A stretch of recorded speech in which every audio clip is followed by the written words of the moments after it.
I am Rebecca DePrado. I am a senior principal environmental engineer with Geosyntec Consultants.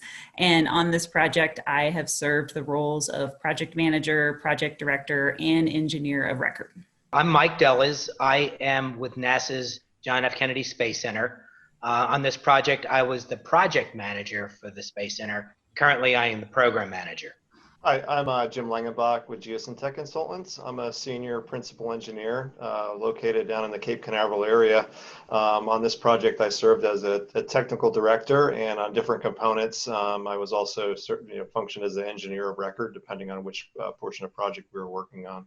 Launch Complex 39B is one of NASA's two historic launch pads. From this pad, Apollo 10 took off for the dress rehearsal for Apollo 11, the first lunar landing. Subsequent to that, there were 56 additional launches, and the last time anybody launched from there was in 2009 during the Space Shuttle program. So upon the completion of the Space Shuttle program, NASA wanted to get a high-fidelity look at the groundwater contamination within the pad.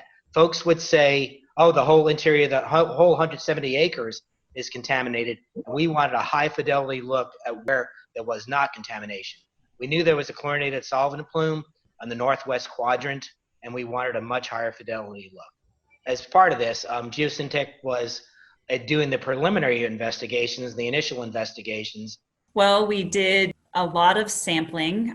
Over 5,000 groundwater samples were collected, and in that process, we were able to refine where exactly the groundwater was impacted. And we did some unique tools using high resolution site characterization, and we got to do 3D modeling to help develop the understanding and to get the regulator on board with our conceptual site model. Then through that process, we were able to design a system to treat the specific areas we were targeting.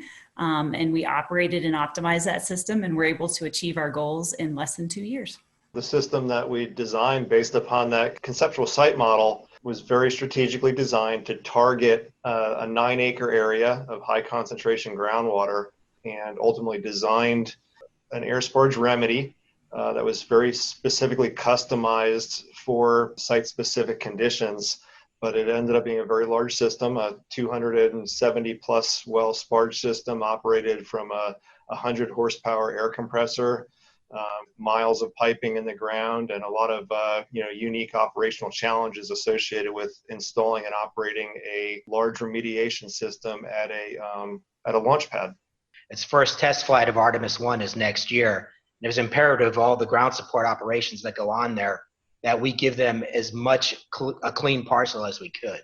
So it was very important for NASA to understand, like I mentioned earlier, the plume morphology, or the high fidelity look of where the high concentrations were and where the high concentration plume was, because we elected to treat all the high concentration plume. So if anything, we could just go to long-term monitoring, because working in an operational launch complex is very difficult. There are time constraints. You can't be at the pad very often. And hopefully with us flying again soon, we will see SLS fly on Artemis 1. And just one other thing to add to that is Launch Complex 39B, when it was constructed, is basically in a national wildlife refuge, and they dredged the area and built up the area to construct the pad in the 60s. And so the pad itself is surrounded by sensitive wetlands. And one of the important factors in our considerations of the design, besides the fact that NASA is going to launch rockets from here, and we want to try to give them, as clean of a parcel, as Mike said, as we could. And so we wanted to try to mitigate discharge of this impacted groundwater to those water bodies as well. Thank you to the National Groundwater Association for selecting us for this prestigious award. We're honored to receive it.